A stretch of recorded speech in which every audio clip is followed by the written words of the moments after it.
bands where they can strike to the heart of Team SoloMid with the first pick here. Nunu ban and Nidalee ban. No one wants balls on that Nidalee. Lee Sin ban for Amazing. I wonder if that last ban will be the Syndra or not. If you're Team SoloMid here, I feel like they try and leave a lot of stuff up and take things on the backside. This series is going to be full of mind games. I actually really love the way these North American playoffs have been playing out, because it seems like instead of cycling through 6 to 8 different bans, we're cycling through like 12 to 15 different bans. And the pick and ban just seems unique in every matchup and every game. Once it goes through, we talked about Cloud9 not minding to play against those high-tier plays, or high-tier champions. Zed. For their chosen. Of course. And it looks like Zed does get picked up, so Cloud9 gets what they want, and they get the Syndra ban. So High's going to have fun in the mid lane. We'll see if they actually revolve a team around something that he can continuously take blue and keep himself leveled. Lustboy gets his Nami this time, and Lulu does get locked in for Dyrus. Having the Nami will be a nice feeling of security there for Lustboy, but I really wish TSM would have banned Zed. They're obviously more afraid of either the top lane presence of Alistar and Nidalee or the support presence of Bazillion, because all those things have their greatest strengths, but I just see the difference between High in Game 1 and High in Game 2.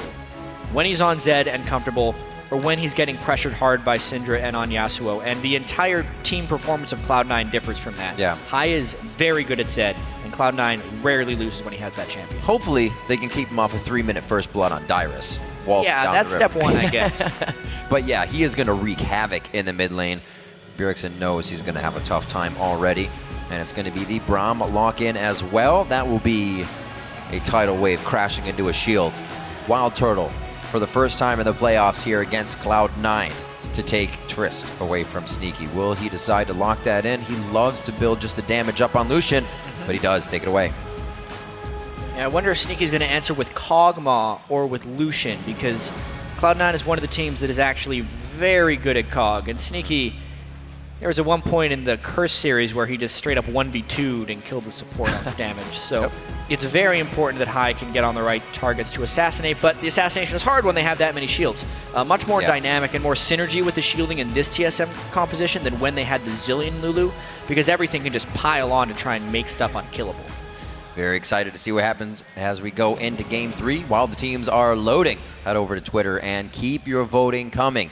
Tweet hashtag C9win or TSMwin to @LOL eSports. We'll be checking back shortly to see where the votes stand. Right now, we stand going into a Game 3, and this momentum could really start to tilt the tables in someone's favor. It's obviously going to be a win, but that momentum, we've seen it already carry to just the 2 games that are now consecutively needed to get that win. Yeah, and you never know when the series is going to swing back. We've seen all kinds of the best-of-5s here. Cloud9 has not been tested like this in the North American playoffs. However, they had their most testing split they've ever had, so they do know how to bounce back from losses, ending the regular season on such a hot streak. But TSM really had that emotional Game 5 win, kind of proving to themselves that they can fight their way through a best-of-5. Hey, man, everything's a scrim. Yeah, everything's a scrim. They crushed Cloud9 in scrims, but Cloud9 here is a completely different animal. They've proven that time and again. Absolutely. We're about to head on to the Rift. Let's get it on the screen. This time it's going to be Cloud9 on the blue side, TSM coming from the red. Let's see if that changes anything up. We saw TSM's win coming off of blue last time. That first pick priority has been a big boon for these teams, and this time it was Zed once again for High. Focus on him for the mid lane. We'll be watching Bjergsen as well. That's quite a lane to really have an effect on these games. Longsword start for him.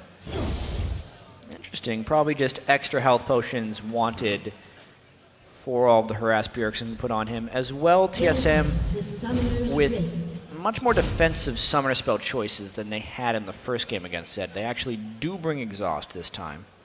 Lustboy locking that one in, or as compared to last game as well. Bjergsen as well with Barrier to try and stop assassinations. I wonder if that actually signals that Bjergsen will not be going for Zhonya's early. It gives him a little bit more individual defense. Normally that's why you build the Zhonya's. He can do any which way he wants, though. He's already had success with a tier start Ori during this pack, so he has plenty of options. Just a little bit of back and forth as usual. Nobody wanted to give up too much in this early game. TSM is going to actually get quite a nice red ward in there, so knowing the exact time of movement here that Meteos, or rather the start, that he's going to have.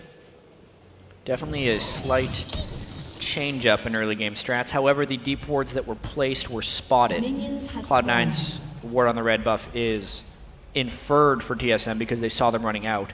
And then when they saw them running out, Cloud9 could infer that a ward got placed on their own red because that's TSM would have had nothing to worry about running into Cloud9's jungle at that time. Vision is power, man. It's going to keep you safe. So far, it's already got Cloud9 that first kill on Dyrus in the first game. See if we keep away from that.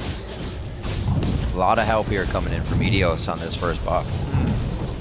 Well, Cloud9 trying to keep it simple right here. They have the Kog'Maw on the top lane, but I wonder how much sharing they're going to do. I think they were just trying to guarantee the right lanes. It's not like they're double jungling or anything. Maokai and Braum slowly running down to that bottom lane to try and get some farm. So again, it's going to be the struggle for Maokai and Braum to try and farm against an AD carry and support. It looks like it'd be fun, really.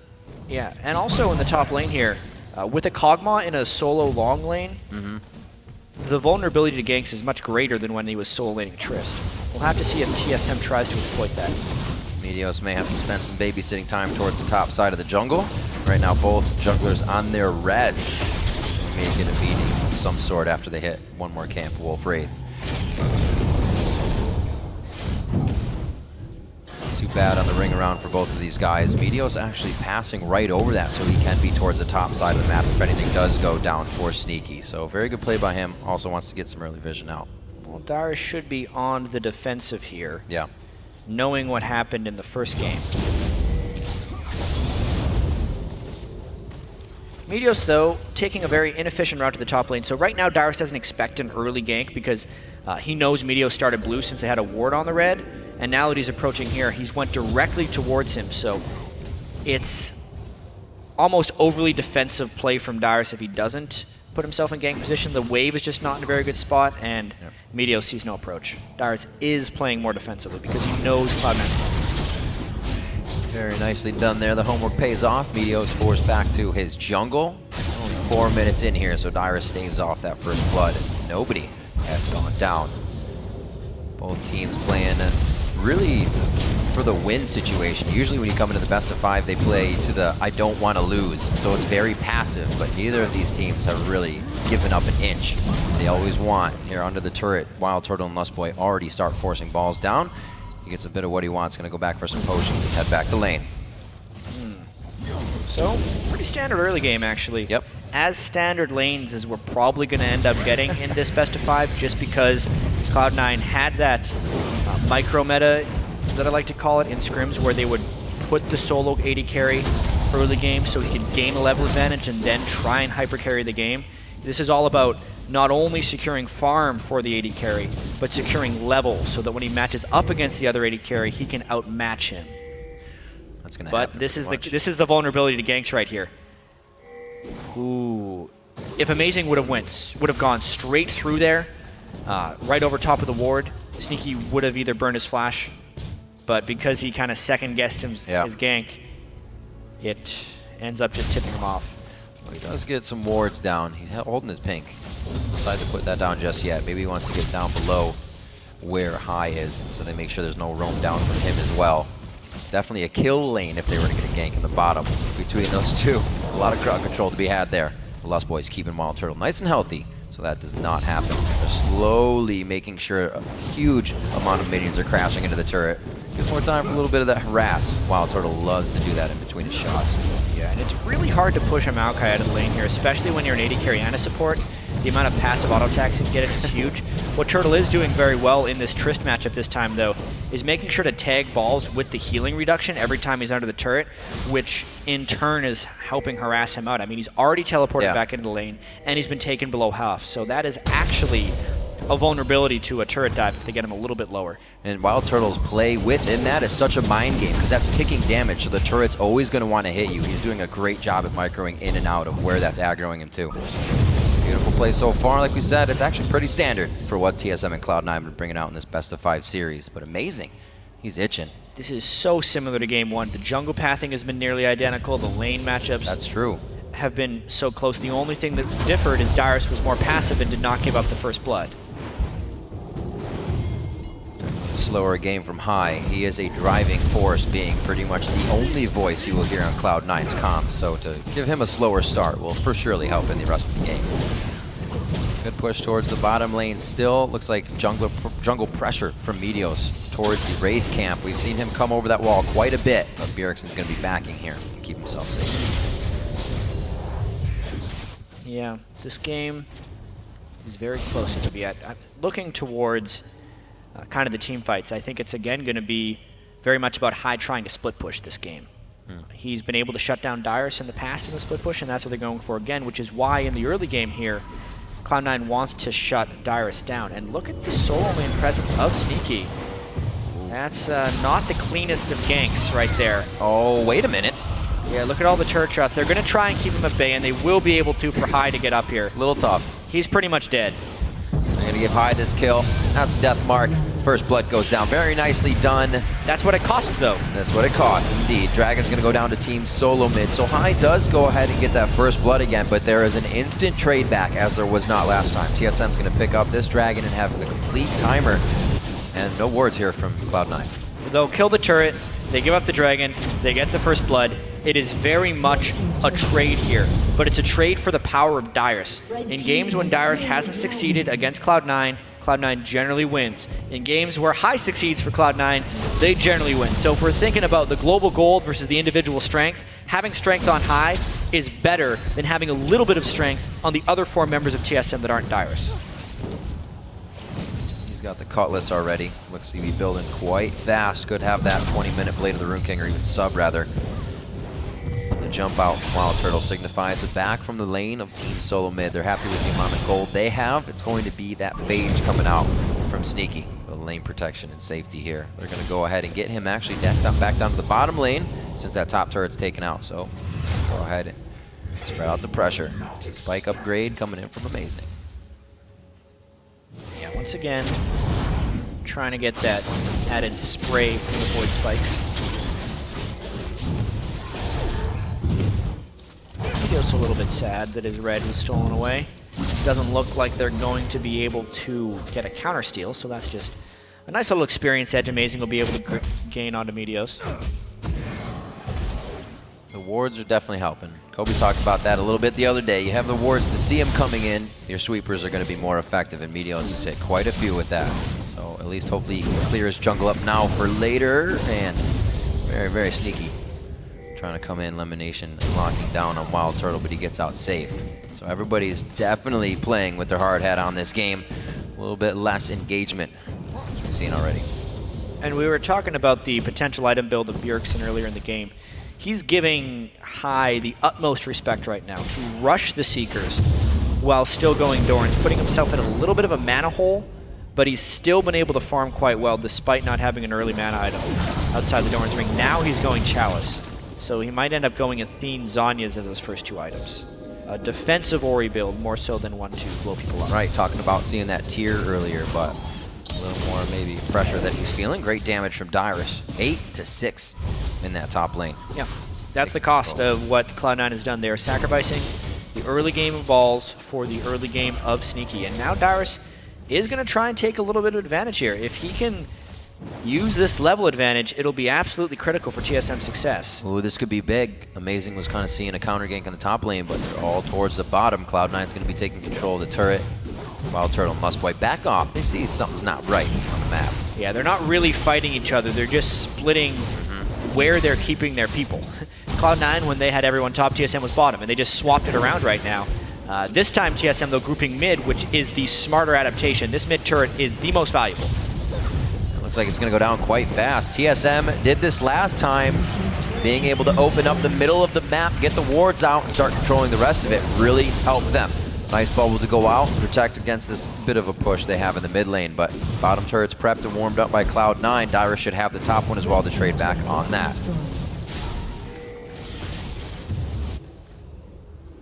We'll see if this strategy pays off. Trying to get Kog'Maw so much solo time. He does have very powerful skills, so getting a few extra levels on the AD carry can be important. But they're giving up a lot of map control for this. Losing the middle turret, losing the dragon will make it difficult to create plays for Cloud9. Looks like he can stay safe. A little bit of a poke from Sneaky to get the vision out. No scrying orb for him just yet. You see that on quite a few Kog'Maws. Wild Turtle loves to be grabbing that in his build when he can. Blue buffs in the mid lane. Looks like he's going to keep both these guys safe and at bay from each other. 97 or 99 to 107 in that lane, not too bad. And Dyrus actually did not decide to get this turret down. He goes ahead and hangs out. Still has a lane to be pushing. 99 to 58. Pretty crazy in that lane. The biggest edge in the game for sure. Rod of Ages will be what Balls needs to become relevant. However long Balls can stall out that lane, the better it is for Cloud9. Dyrus needs to punish this. Yeah, he's doing his damnedest. Glitter Lance every time he's got it up to make sure it's in the wave, and he's pixing his own minions to even add extra harass and stop Balls from back, as we saw previously. Dyrus still giving him room, though. Room every time he has the chance, going back to buy, instantly push the lane and come back. Let's see as he stays this time, but we've actually seen him kind of do that strategy before. Push it, back, buy. Push it, back, and buy. Big game of cat and mouse here. Yeah, you could say that. Just trying to run away.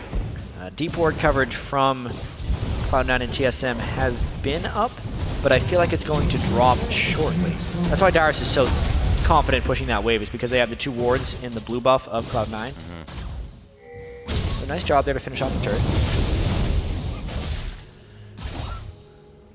Let's see. Most of the sweepers are down, so it's actually Cloud9 just not finding these. Those wards are really well placed by Team SoloMid. Not being able to act on them too soon, but they will in 30 seconds. Don't have too much on Dragon right now. The pink wards are definitely on the backside for Cloud9. But they don't have too much vision of the Dragon other than a regular vision sitting in the pit. Push to the mid lane, hoping to prep TSM for this Dragon. See him peel off and head back. As far as itemization breakpoints, the Blade of the Ruined King is pretty massive for high, but as is the Athenes for Dyrus. The fact that Bjergsen went for multiple components means he's a little weaker than high right now. But the combined shielding should still be enough to make it so High's ultimate can't be that large. I would love to get level 11 before this fight for a more powerful ultimate. Yeah, it is TSM who's kind of controlling this spot, though. Should actually bring him quite close to getting that level that he requires. Medio's trying to get his red buff here, buying more time. Down towards Sneaky. What a rotation. We're going to have the teleport coming in from Balls, actually right on top for the crowd control. Lemon Nation there saying, stand behind me. And he actually gets the shield broken out by the Buster shot coming in from Wild Turtle. They're going to back off towards the Dragon now. Jet, looks like we're going to get our first good fight out of this game, possibly. Everybody's a little wary about it, though. They know what the momentum can do. Well, at the moment, the teleport advantage would lay with Dyrus, but he's not in a split push position, so it doesn't really matter. We could see a fight very shortly, especially now the ball's getting a little bit low. This is where Cloud9 loves to fight every time. Lemonation throws it down, but the team may not be on the same page. High was way far away. A shockwave coming in from Bjergsen. Good heal onto Sneaky, and they're going to keep themselves safe here. High still waiting to use that death mark. Wild Turtle can easily jump away so he can keep himself in a dangerous spot on the front. But what a back and forth. Neither team really wanting to commit hard to that fight. Yeah, such a difficult corridor to navigate right there. Both teams taken very low from the fight and too scared to continue on to the Dragon. So nice zoning there by both teams, from Bjergsen's shockwave to the tidal wave that was sent out by Lustboy. So they both live to fight another day, and usually with these teams that means right away. Yeah, the question will be who used more ultimates and who is weaker heading into the next fight. Dyrus, Bjergsen, and Lustboy, all down ultimates. The only disengaged TSM would have left would be Wild Turtle's knockaway on Trist, whereas Cloud9 is sitting on everything save for Lemon Nation. So they do hold the edge here, and this is that teleport edge from Dyrus. He would teleport in if they wanted to fight, but just the ultimate discrepancy and the loss of vision is going to grant Cloud9 this Dragon. Nicely done by Cloud9, playing the bit of game of cat and mouse. Kind of mentioned that if TSM needed to stay risk averse, it'd be at Dragons. So they give up that one. There's a 1 of 2 in the game, so not too shabby. Global Gold coming in all the way around. Towards this late game, going to be definitely helpful Sneaky can be grabbing this blue that High won't need, so that'll be a huge boon for them if they can keep giving Kog'Maw that blue buff. Right now he's in the bottom lane, so we won't see it just yet, but something Cloud9 definitely has to look forward to. High clearing out some wards, he will be able to stay safe, but got Amazing and Lustboy, little Roman numbers right now, trying to ward up, keep the map clear. Still an incredibly close game. These teams definitely poised to give us a great series. Ooh, Meteos ends up getting that blue buff. It's not a huge deal because Zed only minorly benefits from it, but they were definitely trying to pass that off on a High. And Meteos ended up taking it. So only 17 minutes in. No real lead coming in for either team. And definitely a slower turret game as well. Cloud9 and TSM kind of putting the brakes on themselves. Wild Turtle farming, and why not? We have Trist, we have the Kog'Maw. They are going to be farming up for that late game. Very scary. Getting the pressure in here. Very interesting. Turtle is kind of playing fearless this game with Lustboy on his side, and they're going to go ahead and do a little clearing of their own. Kha'Zix on the back side. Bjergsen starting to rotate up as well, and look at all these wards Team SoloMid has around Baron, probably trying to force a fight, take a turret. Right now it's going to be Bjergsen in mid lane though. Oh, well, he's got a barrier and a lot of defensive capabilities. He's going to have to use all of them right there. And he gets Dyrus. Wild Growth pulls all the way back to the Deathmark Shadow, gets himself to safety. The bubble locks up both Lemon Nation and High, but he gets to clear the distance and get back home. It was effectively a 3v5 once TSM collapsed, so Cloud9 pulling that away. TSM had to burn a lot just to stop High from executing Bjergsen. Now the question will be how well Cloud9 can collapse down here to defend this middle interior turret.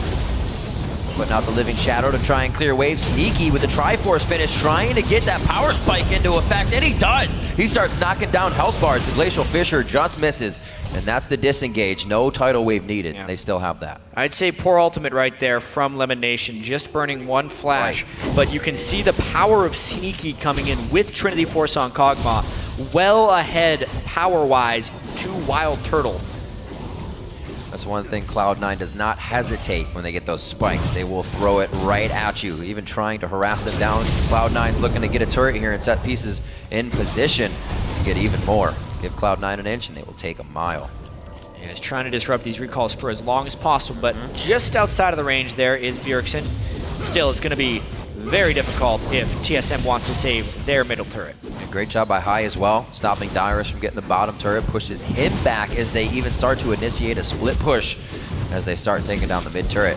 Dyrus is forced back all the way, probably farms some camps up as he waits for High to push that lane in. Only going to get a small push and then rejoin with the team. We saw him doing this last time. The power that the rest of TSM brings to the fight sometimes needs High as well to counteract that. You're absolutely right. With 66% of that fan vote going over to TSM, I'd still put this game a lot closer to 50-50 based on the way these teams are playing. It'll be a lot about Wild Turtle's farm level. If you can get a few kills in these team fights, it'll be absolutely critical because of all the protection TSM can offer him. But at the moment, Sneaky is just so above and beyond that power level. If Cloud9 can gain a 5,000 to 10,000 gold lead in the next 15 minutes, could very well just beat the game. Pings down to the bottom lane. Dyrus looks pretty calm on the comms at this point.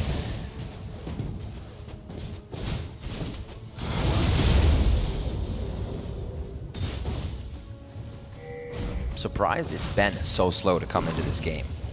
Both teams are absolutely playing risk averse so far back. They have the vision too to kind of be doing things to get themselves in a troublesome spot, go put some more wards down, but nobody's forcing anything.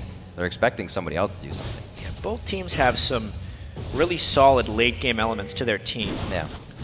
And it's also generally been Cloud9 with their positioning and their willingness to give up certain things that have been keeping this a low-kill game. I think TSM is very willing to fight. It's just Cloud9's not presenting them with fightable opportunities. It's a pretty strong Wild Turtle there. No armor yet built up by Balls. He's got a long way home, actually. Oh, wait a minute. Just helped him. A little give and go there with himself. Gets out Balls to the outside of that fight. No teleport, possibly. No, there is a teleport up, so maybe that's why he was trying to get himself away. He'll be to the bottom lane. Trying to see what Cloud9 can continue to do in this game. Right now, they're only up 200 gold, 40 seconds left on the Dragon. Nothing gonna happen. I was looking at High's Ignite. It did just come off, but he wasn't able to get it off with the Deathmark. I was figured maybe waiting for that because every time he has Deathmark somebody, they get 1,000,000 shields and they live. So the Ignite needs to be on there. Just for that little bit of extra damage. It's still going to be very difficult for High to kill anyone. At the best case scenario is that High actually draws attention to himself, burns a lot of shields, and allows Sneaky to kill the targets that he wants to kill. That's true, right. We still have the Living Artillery you're looking for. This huge Kog'Maw. Red buff on as well to enable a little more catch. The rest of the team want to play off this. And Cloud9. Vision control at Dragon Pit is so in the hands of Cloud9 right now. But TSM looks willing to just run straight at them. Lemon takes so much damage. Lemon's going to go down before the fight even starts here. The last heal doesn't get the kill. It's going to be Meteos picking up the Dragon, and they need to now back out of this. Great job grabbing the Dragon, and they save face without losing Lemon Nation. Wow. Flash is burned, but they're all right. Again, just so much disengage. Or maybe even TSM just having a pretty big lack of solid initiation is allowing Cloud9 to run away from most of these fights. Really appreciate the Kog'Maw pick in this context. There's not much on TSM that can actively punish him. If they can burn his flash, they can zone him out with shockwaves from Bjergsen. But maybe even not, because at this point, because of the threat of the Zed, oftentimes the Protect will keep the ball in TSM, and if they extend it, it creates a massive vulnerability for TSM. So Sneaky is kind of free to just rain damage on TSM. Yep. It's one of the main reasons we've only had 1 kill in 23 minutes, is because in order for the TSM composition to become aggressive, they become incredibly vulnerable to Cloud9. So it's kind of on Cloud9 to initiate into TSM's defenses.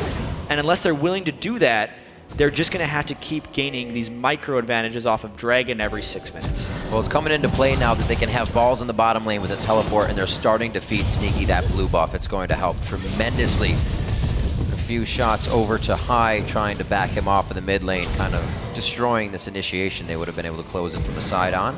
TSM doing the right things, and they say, you know what, we need to back up, clear these wards, and then we'll feel a little bit more comfortable about pushing up.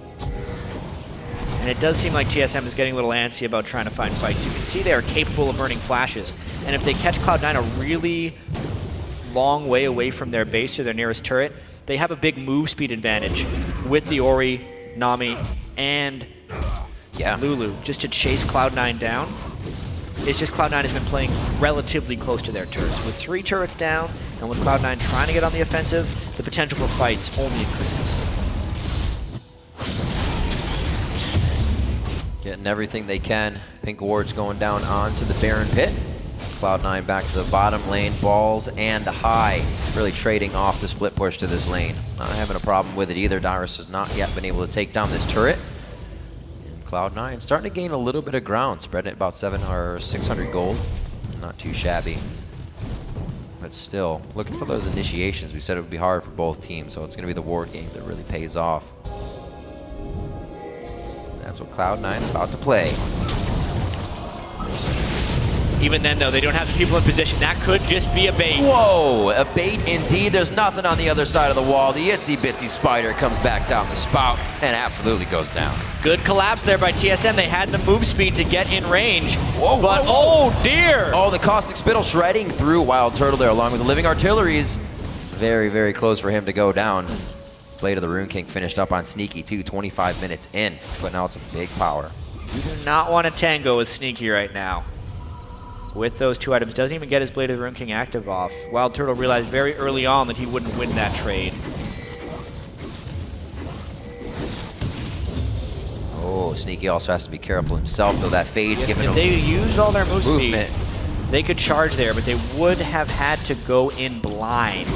That's true. They don't have very deep vision coverage because Sneaky is playing so aggressive. Oh my word. What a nuisance. Starting to play on the minds of TSM for sure, one after the other. That just becomes super annoying. You want to come out and take down that Void Puppy immediately now. See if it gets TSM into trouble. Dyrus keeping it safe. suspecting that there may be a little bit more, maybe with the behavior of how High was playing there, and he does see elimination coming off on the side. The whole team is there, and Sneaky is getting every blue now. Yep, flash right off the bat there from Dyrus. He's much more respectful of High Zed this game than in the first. Making sure to not leave any openings. Already having a Seeker's Arm Guard as well. The last time he was trying to rush his Death Cap instead of building a little bit of armor itemization. So this time, trying to avoid those assassinations. Cloud9 still just trying to get vision, but as we've seen, both these teams very cautious to make an over-aggressive move, especially when you get this late into a game. Yep. An over-aggressive move will probably lead to Baron. Can't fall short on anything. If you do, that could absolutely mean your base. Amazing. Trying to stop everything from being stolen from the jungle, but they pretty much cannot get too much out of it. Just looking around at what the core and finished items now for Spikes. And not much has changed for Team SoloMid. Dyrus still trying to put together a Zanya of his own for a little bit more fight chaos and to cause Cloud9 to have to refocus. A lot of their crowd control can be used instantly, and then TSM's free to run to the fight. So if that first guy can stay alive, a better chance.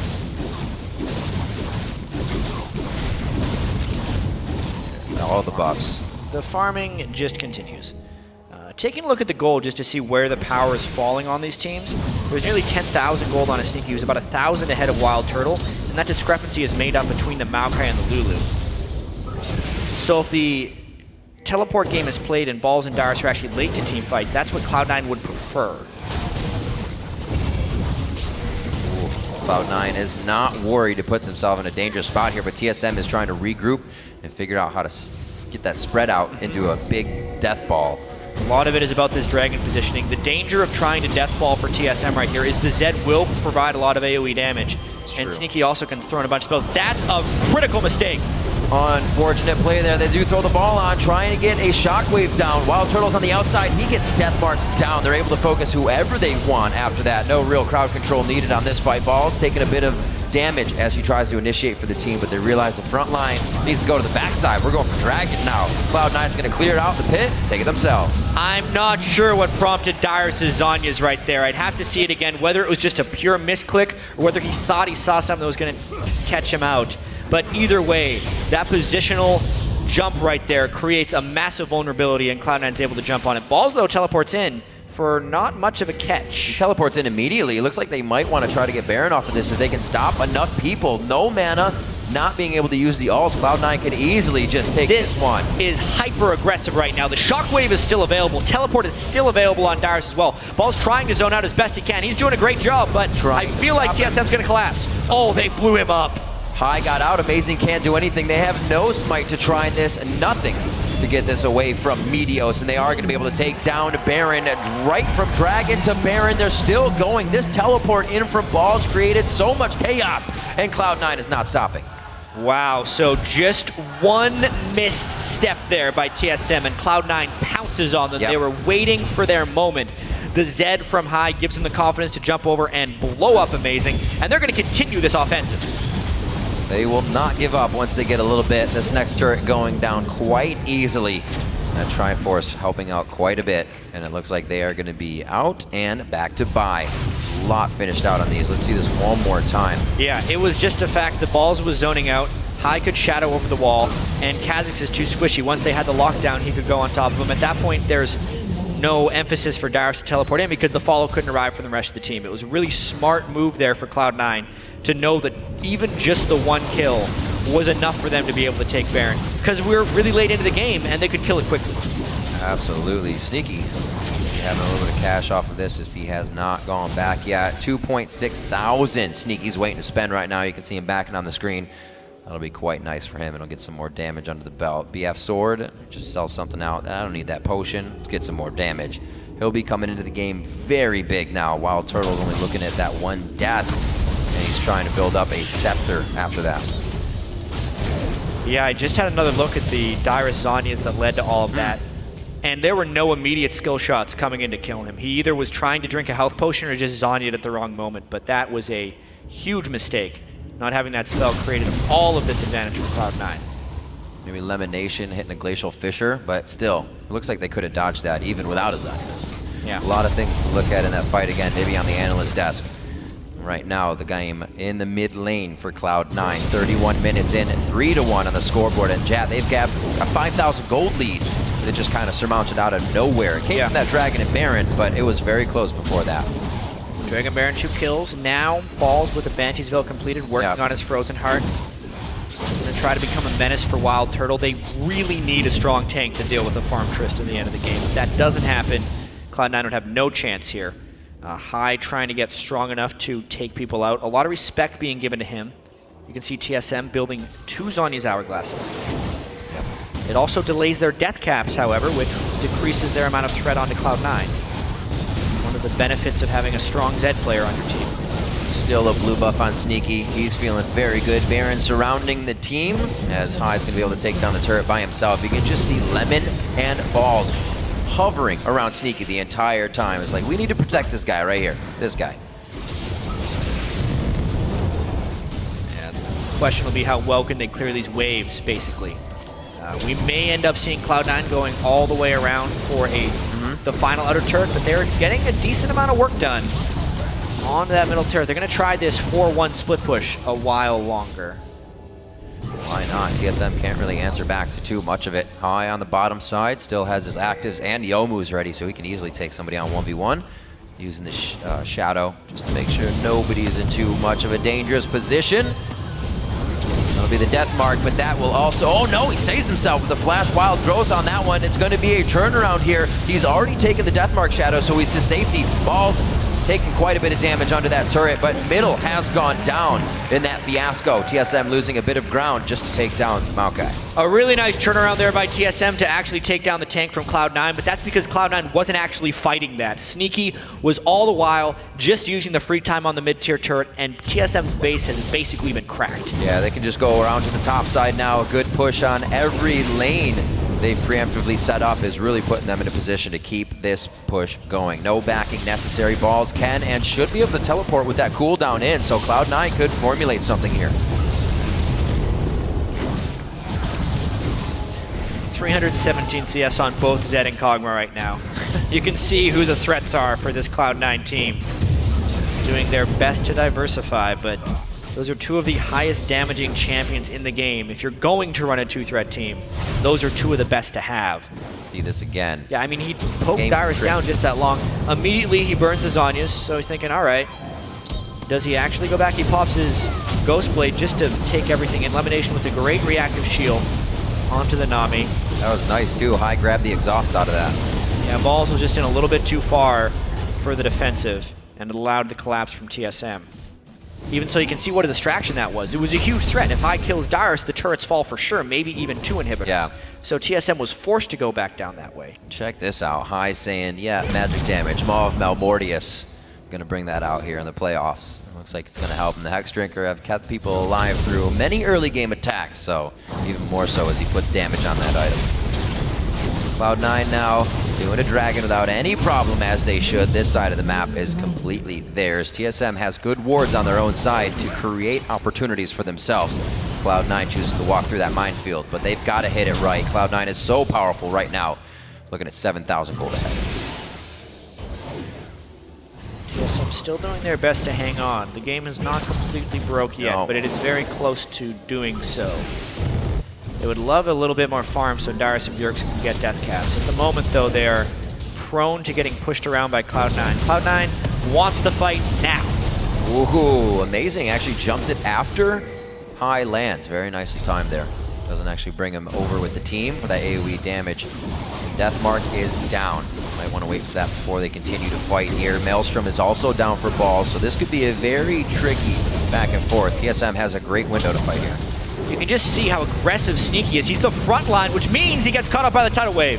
Oh, just so close from getting the inhibitor down. They want to use the tidal wave to shut everything down. Dyrus using Wild Growth. So much focus onto him. Can they come from the backside here? Bjergsen not being able to throw the ball in for a good shockwave. There's one. It pulls him against the wall. The dissonance strikes through Elimination as well. Turtle can get the reset. He gets one. Flashes forward. Then he jumps. He's going to try to get more. The heal's already been used, and they get locked down around the wall. A spectacular shockwave right there by Bjergsen to turn the fight. But once again, it's because Cloud9's main focus was on the inhibitor. right there. Yes, Dyrus did a great job of pulling him in with Zhonya's, but TSM's base takes another hit. Yep. Cloud9 always coming up with a little bit of what they want while making it look good for their opponents. Yeah. See this again. The Baron's going to be huge right here, but you can see Dyrus obviously having to get burned out. Meteos, though, goes to finish the turret. Whether or not he's in the fight may have actually ended up turning that one a decent way. Zhonya's from Dyrus. That time he had the right moment. You could just see that shockwave completely obliterating him, and if not for a nice stun there by Meteos, it may have just been curtains. Luckily, Cloud9 was able to respawn in time to defend that Baron, but it was actually really close. Does not go down, and that means we are going to get another fight. Alts are just coming off a cooldown for some of them. Lustboy, that tidal wave is huge for TSM. That's one of the main reasons he uses it for these disengages. I feel like this isn't going to be so much about Cloud9 forcing Baron, but Cloud9 forcing the mid lane, which could then give them control of Baron. Right now they have the cutoff position on TSM, and those super minions will push down unless TSM forces a full-time defender. Cloud9 taking their sweet time, though, because there is a lot of minions in the bot lane. They have the wards to know exactly what's going on right now. They slowly walk it down mid, as you were saying. No Baron attempt just yet. Both teams are privy of its knowledge for when it's going to be going down. I think Cloud9 is going to try to force this, possibly just as that whole push control. Wait for TSM to just walk right in. They pull themselves out of the jungle. So many options for them. Sweepers are not up yet, at least for balls. He can get some clearing out. The pink ward's going to help. Not for long. As was seen in the last fight, though, Cloud9 has to respect the reset potential of that TSM team. One more kill may have actually granted TSM the game, but Balls does get a catch on turtle. He's going to try and tank as much as possible. Shockwave not that effective, and the tidal wave is blocked. This fight is already spread out, Jad. A lot of back and forth as they reconsider. Now the walls separate TSM, and we're going to see High on the backside. He comes in, tries to go down on Amazing. He's forced to jump out of the fight. This seems like Cloud9's running amok in TSM's jungle. You mentioned that spread out fight, and that is what Zed lives for. High now into it. There's the Zhonyas. They're going to start crushing down the health bars. The team SoloMid. There's the living artillery. They cannot get vision on it, but he's going to keep chasing. Double kill from High on the other side of the fight. With the inhibitor already down and Bjergsen on the run, this is probably game right here. Ace and an open inhibitor. There's the clean finish. Nobody down for Cloud9. The ace indeed, as the crowd is cheering. Cloud9 coming out hard in game 3 after a very back and forth beginning. The Nexus turrets to drop. 39 minutes into the game, Cloud9 take game 3. The difference a game makes. High was 1-9-7 in game 2, 6-0-1 here in game 3, and he gives Cloud9 a 2-1 advantage in this best of 5. Fantastic play coming out from Cloud9. They find their bearings once again after Team SoloMid knocks them down a bit, but this is not over yet. Going into game 4 now, TSM will be back on blue, be able to prioritize a pick, which was very helpful last game. And we'll see if they can bring us to a game 5. A lot is on the line here, Jack. Game point and Cloud9. Yes, they lost a playoff match, but they're looking to take the finals again.